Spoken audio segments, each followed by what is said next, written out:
Bonjour à tous et bienvenue pour ce nouvel épisode de Caillou News, votre émission d'actualité hebdomadaire du monde de l'escalade. Et cette semaine, on a de quoi faire avec la libération de Project Big par l'Autrichien Jakob Schubert, dont on a déjà un peu parlé la semaine dernière. Ensuite, on ira du côté de la République tchèque pour parler bloc avec un certain Will Bozy. Et enfin, on reviendra sur ce week-end compétitif avec la dernière Coupe du Monde de la saison qui se déroulait à Wujiang en Chine. Mais juste avant cela, laissez-moi vous faire un dernier petit coup de pub pour ma page Tipeee. Et oui, cela fait déjà 2 semaines maintenant que la chaîne a sa page Tipeee, une page sur laquelle vous pouvez venir soutenir financièrement le projet. Vous êtes déjà énormément nombreux à avoir participé, alors pour tout ça, merci. D'ailleurs, sachez que pour ceux qui ont participé et qui attendent leur sticker, eh bien sachez que la production est en cours, mais comment vous dire ?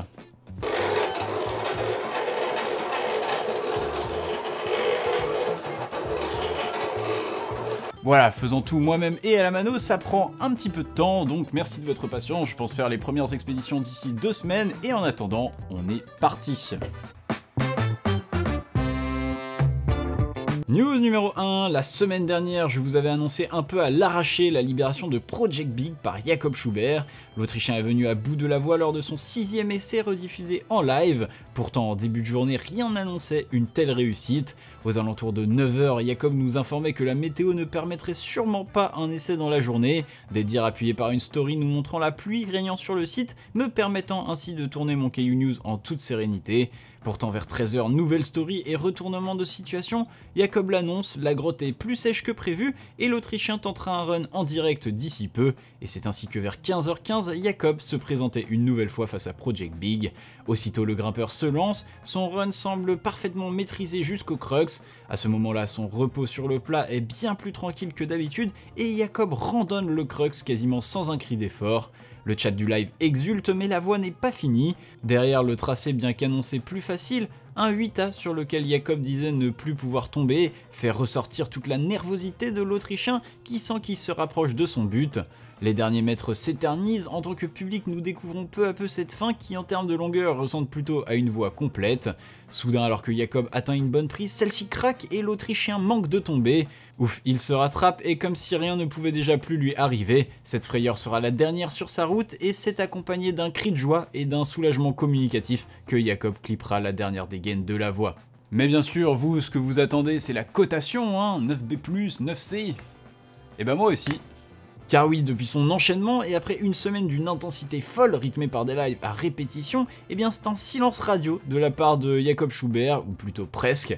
L'Autrichien a publié un post sur son compte Instagram le vendredi suivant son ascension, accompagné d'un texte où il dit qu'il reviendra sur la cotation durant les prochains jours, mais depuis plus rien. C'est donc avec une grande impatience que nous restons suspendus à ses lèvres, une impatience double même puisqu'en plus de la cotation, l'on attend également le nom de la voie. Et oui, car je vous le rappelle, Project Big n'est que le nom du projet, comme Project Hard fut le nom de Silence durant sa période de travail.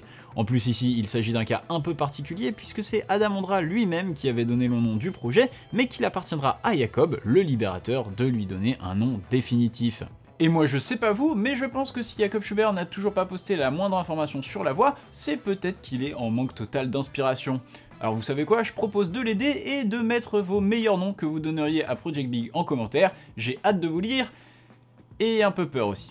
News numéro 2, ce week-end a eu lieu la dernière étape de Coupe du Monde de la saison à Wujiang en Chine, et avant d'en dire plus sur la compétition, vous l'aurez peut-être remarqué, mais ce lundi, contrairement à mon habitude, je n'ai pas sorti de quad neuf sur la résine. Et ce pour la très bonne et très simple raison que ma dernière vidéo de résumé sur le TQO à Rome s'est faite striker. Alors striker, qu'est-ce que ça veut dire? Eh bien sur YouTube, lorsqu'une vidéo ne respecte pas la charte des droits d'auteur, l'auteur en question peut venir réclamer la monétisation de la vidéo avec un claim, ce qui démonétisera votre vidéo, et s'il est très ronchon pas content, eh bien il peut même demander à YouTube de striker votre vidéo. YouTube la retirera alors de la plateforme, vous attribuera un strike, un peu comme les tampons lorsque vous commandez un kebab, et au bout de 3 strikes, YouTube supprimera définitivement votre chaîne. Et ça c'est pas comme quand vous commandez un kebab.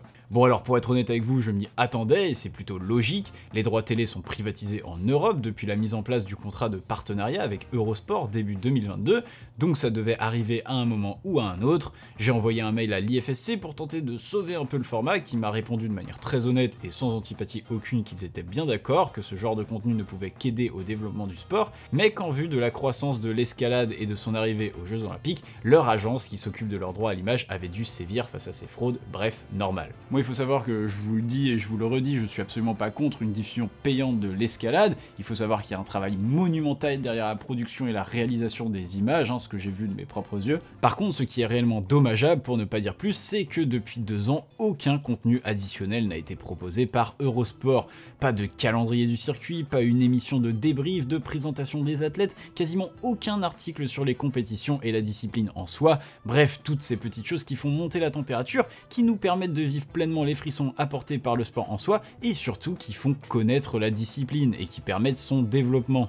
Donc pour la chaîne, pas trop d'inquiétude non plus, ça ne veut pas dire un arrêt définitif du suivi des compétitions. Pour le coup, on a un peu de chance, ça arrive à la fin de l'année compétitive 2023, donc pour l'année 2024, j'ai un peu le temps de voir venir. En plus, j'avais prévu de beaucoup plus me déplacer au niveau des compétitions, un peu comme j'avais fait à Prague et à Chamonix cette année, donc on pourra peut-être améliorer le format sur Instagram, j'ai pensé aussi à faire des lives sur Twitch, bref, il y a plein de possibilités.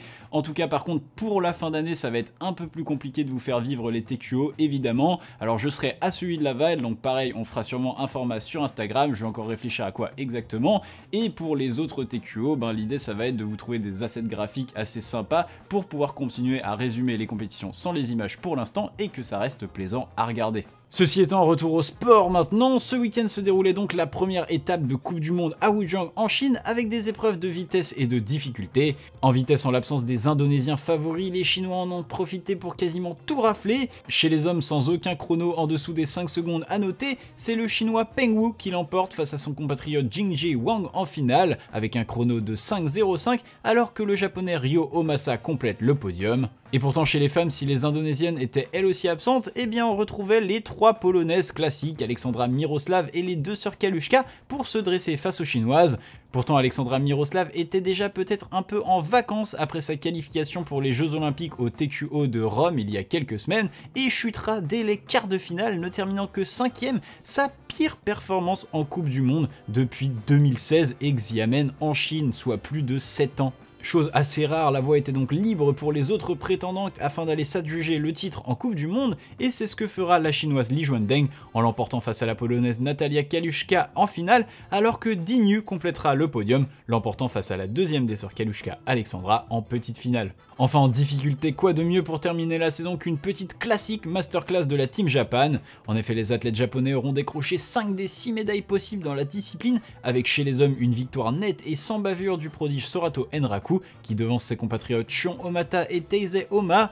Chez les femmes, en l'absence de Yania Garnbret, c'est évidemment Aimori qui l'emporte très loin devant ses concurrentes, l'Autrichienne Jessica Pitts 2ème et un peu plus loin l'autre japonaise Natsuki Tani, clôturant ainsi cette saison de Coupe du Monde 2023. News numéro 3, et dans notre série Where is Will, nous retrouvons notre écossais préféré en République tchèque. En attendant de pouvoir se frotter à nouveau à la voie Excalibur 9B+, plus tard dans l'automne, Will a fait un petit détour en Europe de l'Est où il était déjà venu grimper avec Adam Ondra il y a environ 1 an et demi, mais cette fois-ci Will est venu au pays avec un objectif précis en tête, le bloc Terra Nova 8C+.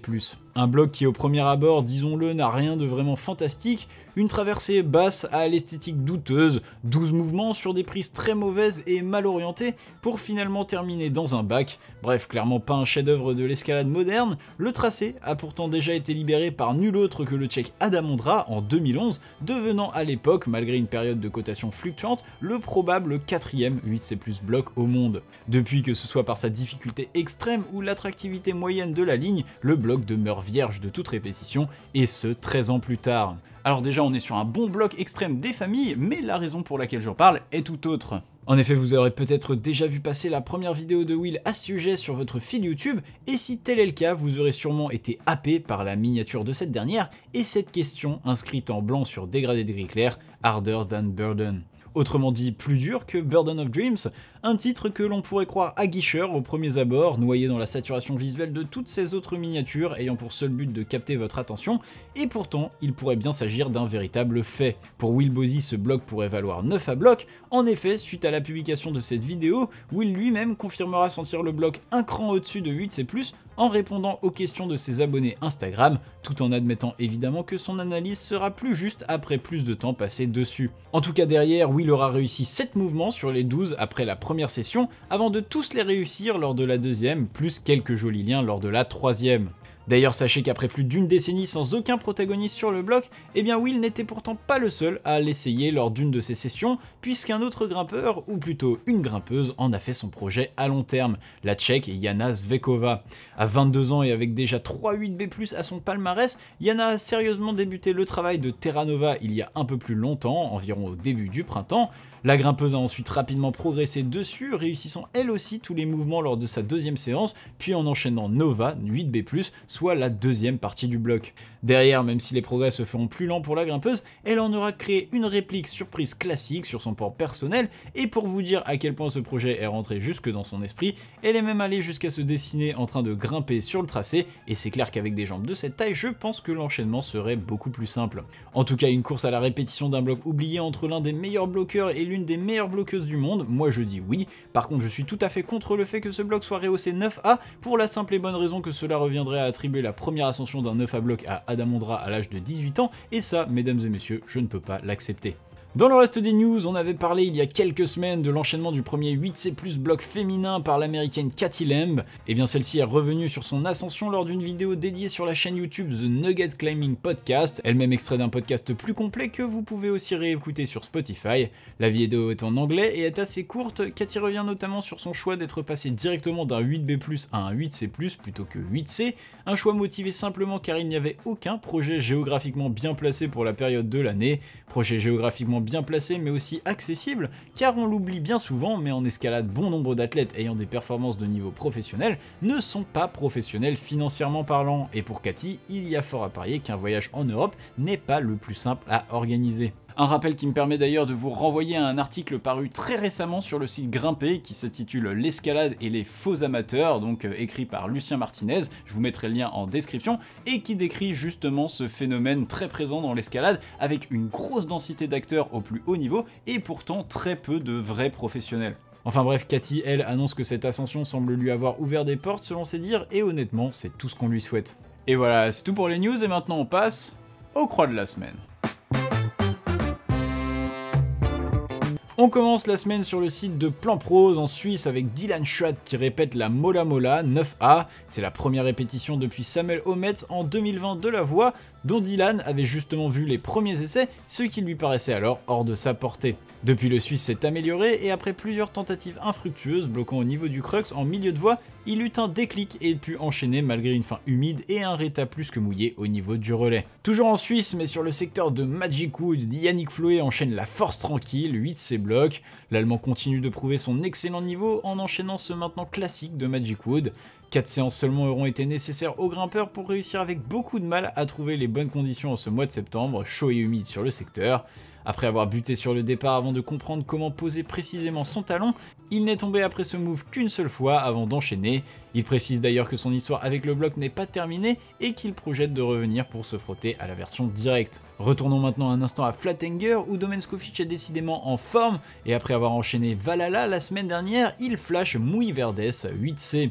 Dans la lignée de Marcelo Bombardi qu'il avait aussi flashé en 2020 ou même d'Adamondra lui-même qu'il avait réussi à vue en 2012, le Slovène coche une croix de choix.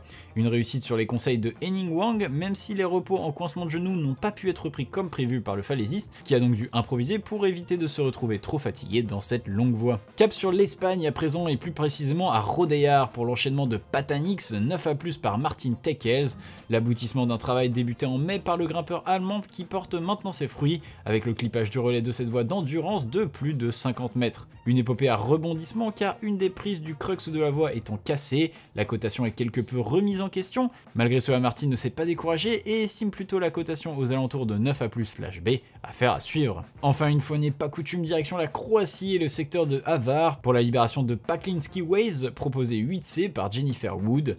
Une voie à 2 pas de son logement temporaire et donc une parfaite occasion de se frotter à du dur, sachant que la Britannique n'avait qu'un 8C et un 8B+ en poche avant cela, un départ bien daubant avec un pas de bloc en compression et une fin sur réglette, de quoi s'amuser donc, un début de travail compliqué sans pouvoir enchaîner le crux depuis le bas après 4 jours, mais cela n'a pas découragé la grimpeuse qui coche d'après elle la plus belle et difficile croix de son palmarès. Et voilà, cet épisode est maintenant terminé. Comme d'habitude, j'espère qu'il vous aura plu. Et moi, je vous encourage à laisser un j'aime sur la vidéo, à laisser un commentaire si le cœur vous en dit, à vous abonner à la chaîne si ce n'est pas déjà fait, et à aller me soutenir sur Tipeee. Et sur ce, je vous dis à la prochaine. Tchuss!